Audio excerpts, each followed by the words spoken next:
Hi, everybody. This is Lee, and I've been gone for a few days. I've been doing things in real life. Uh, got some canvassing under my belt, some errands that I needed to run, some things to take care of, and now I'm back. And I did view the vice presidential debate. It reminded me of a story I read once about three dogs.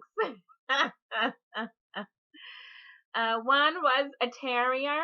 And it would just bark, bark, barkity, bark, bark, bark, just to make noise, just to try to overpower the room. Not really having anything to bark about, but just liking to bark and make noise. And kind of excited and hyper. And this terrier, this barkity, bark, bark terrier, confronts a Rottweiler who's not much of a barker, kind of solid, just bulk, and kind of just sits there just looking at this terrier. And usually, if you are around dogs long enough, you know how such confrontations play themselves out. A lot of noise over here, and then a solid, kind of steady, just, waiting for something to jump off over here. And after a while, the terrier goes too far and has to be shown who's really the alpha. I think you see where I'm going. Then, also in this story, there was a service dog who led a blind woman across the street, guided her, and took care of her, and made sure she was okay. The end. That's the story. So, if you watch the vice presidential debate, not the one they showed on television or live streamed on their mainstream channels, but the expanded debate with Democracy Now! It's been posted up on Jill Stein's Facebook. I think it might be on Twitter. It's on YouTube. It's on live TV. It's on Free Speech TV. It's wherever these things go, usually end up. You can view it. Ajamu Baraka, the vice president for the Green Party, joined the expanded debate, inserted his responses to the moderator's questions, and responded to the same issues as Mike Pence and Tim Kaine. One thing that I really was appreciative of what Ajamu Baraka did was he spoke up for the moderator. Tim Kaine's behavior was unpleasant. It was unlikable. Whatever points he had to make were secondary to his unpleasant behavior, not only towards Mike Pence, not only towards the moderator, but to the audience and the viewing public at home. It lacked class, it lacked dignity, something that people try to look for in a statesman, in a person who's on a presidential ticket, in a person who may possibly ascend to presidency himself if things happen. Looking at Tim Kaine, I felt very disappointed.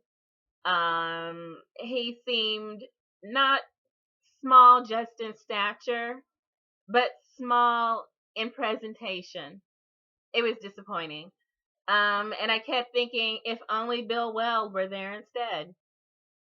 And then Mike Pence, who behaved for the most part, although he did respond to Tim Kaine on occasion. The insults, the jabs, the zingers, the one-liners that Tim Kaine kept lobbing, it made me think that he was, in effect, I don't know if that's his real personality or if he's adopting Hillary Clinton's personality and wearing it like a cloak. Bad move. It does nothing for you to imitate Hillary Clinton. I know you're on her ticket, but you're adding nothing to it. She's already got that, what you're trying to add best advice to Tim Kaine is try to add something different, substantial, more effective. And if you cannot do that, then that's your problem. Mike Pence, I was just about to say that he was actually more respectful in his presentation. He tried his best to defend Donald Trump, and it was a shame because you cannot defend that which indefensible. You cannot explain that which is unexplainable. And Donald Trump is indefensible and unexplainable. So good try. Too bad it did not go over as well as it could have if you had something to actually work with in Donald Trump. Also, I want to say that the other thing that kind of concerned me about Mike Pence is he is a conservative ultra right wing Tea Party conservative. In fact, he is so ultra right that he is further to the right than the Conservative Party nominee, Darrell Castle. And Darrell Castle is pro-life, but he is also for the decriminalization of marijuana. He is against the Trans-Pacific Partnership, and he wants to legalize gambling and prostitution. Try to figure that one out. That's Darrell Castle of the Constitution Party. And the fact that that Mike Pence is to the further right than the Constitution Party is pretty interesting on social issues and then on trade issues as well. Mike Pence is for the Trans-Pacific Partnership. No one bothered to ask him during the debate. Maybe that's something part of the fraud of the Commission of Presidential Debates, where the candidates can say, well, we don't want to talk about TPP. And it didn't come up in conversation. Although it's something that's looming and coming down the pipeline, it should be discussed, especially if it's going to come up for a vote in the lame duck session in less than a couple of months or whatever the plan is, the secret ultimate ultra plan. Also the fact that Mike Pence stated opinions about his Christian faith and his views on abortion. And we're all entitled to our own personal views. We are. I mean, I don't know of anyone who is actually pro-abortion. I don't know if there's anyone who says, hey, let's kill babies. So for someone to say, well, I value life. Okay, but don't most of us? We all value life. It's just there's more than half of the population who has an extra issue to contend with that the other half doesn't. Some see it as a medical issue. Some see it as a very personal and private issue. And so coming from a Tea Party member whose mission is, well, we don't want big government taking our guns. We don't want big government we don't want big government. We want to be part of the government, but we don't want the government. I don't know what they think. But it's just the dichotomy, the contrast of we don't want big government violating our states' rights, telling us what to do, interfering with our lives, interfering with our freedom and our independence and things like that. But yeah, you go ahead and you monitor that woman's vagina. Definitely you do that. In fact, let's all of us go over there and monitor that woman's vagina because we don't trust her to do it. So we'll all make sure that we control what she does and what happens inside her vagina. She doesn't know us. She's never met us. We don't mean anything to her. We're not a personal part of her life. But we're going to control her vagina and tell her what to do with it and what needs to be in there and what she can put in there and what she can take out and things. And we'll control her uterus too. And, her ovaries. That's, we'll do that for her. No, it makes no sense.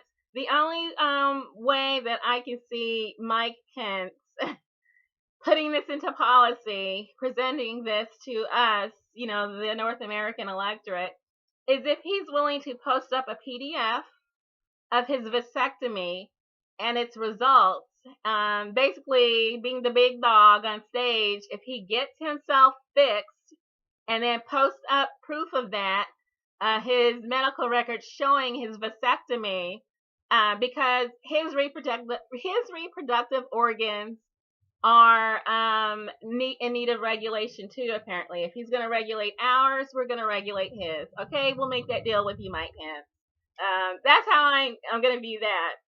And so the debate was something else. I did enjoy Ajamu Baraka's stepping in to provide therapy and that type of service with his words of reason, of calm, specifically focusing on the issues. No insults, no personal remarks, just policy, policy, policy, empathy, compassion for fellow men and women, for those here at home and for those overseas.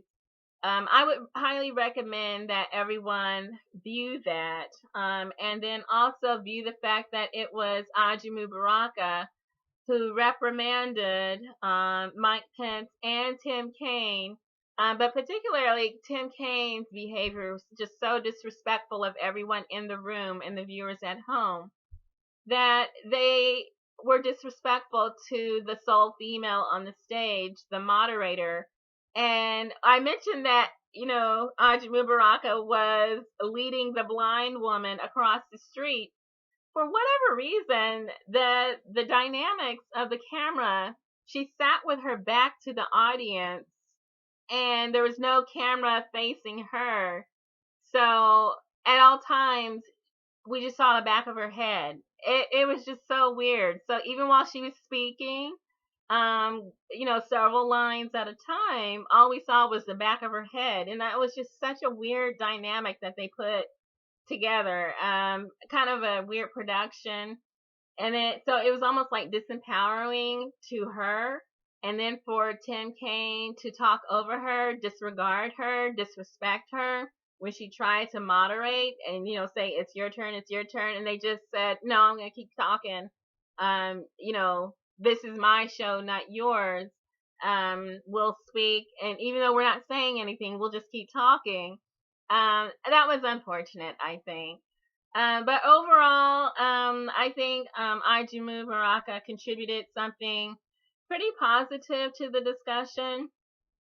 The only regret that is that William Weld was not also part of the discussion as well. Democracy Now! Invited Bill Weld. There was no response coming from the Libertarian Party. I will say that there's going to be another presidential debate on October 9th. It's going to be Jill Stein expanding the debate via Democracy Now! And other social media channels. This time it's going to be at Washington University in St. Louis, Missouri. And then the last and final presidential debate by the Commission on Presidential Debates is going to be October 19th in Las Vegas. And so I'm hoping that, we don't know if Jill Stein or Gary Johnson may find themselves on stage at the very last and final debate. But I think Gary Johnson is holding out for that possibility. He's following the rules of not having alternative debates set out by the Commission on Presidential Debates. So he's holding out for hope that he'll be included, and he may be if his poll numbers begin to rise again. He's been targeted by the Clinton machine, so we don't know how it's going to go. But I would suggest to Gary Johnson and Bill Weld of the Libertarian Party that if after the last and final debate that they actually consider taking up Jill Stein on her offer of an alternative venue, or Democracy Now!, the Young Turks, any other channel that might offer them a venue to hold a debate to discuss issues without the like half hour total of insults one-liners, scripted, one zingers, and things that are not helpful to the discussion. A debate where the people's issues can be discussed in full. Trans-Pacific Partnership, decriminalization of marijuana, things like this would need to be discussed, and I think an alternative debate would accomplish that. And so after October 19th, Gary Johnson, I believe, can consider himself released from whatever contract he thinks he has with the Commission on Presidential Debates, where he can't find other venues and formats to articulate the merits of the Libertarian Party. So that would still leave about 2.5 weeks prior to the November 8th election, which puts it kind of close, but, why not? Something to consider. Anyway, so that's how the story ended. I'll let you see that, a little movie about the three dogs for yourself, and hopefully it'll mean something to you. At least it's better to have that information than not have it. It was difficult to listen to Tim Kaine's barking, yip-yapping more like it, but kind of getting past that, maybe fast forward or whatever you have to do, and just listen out for the issues being discussed, certainly by Ajamu Baraka. Good luck.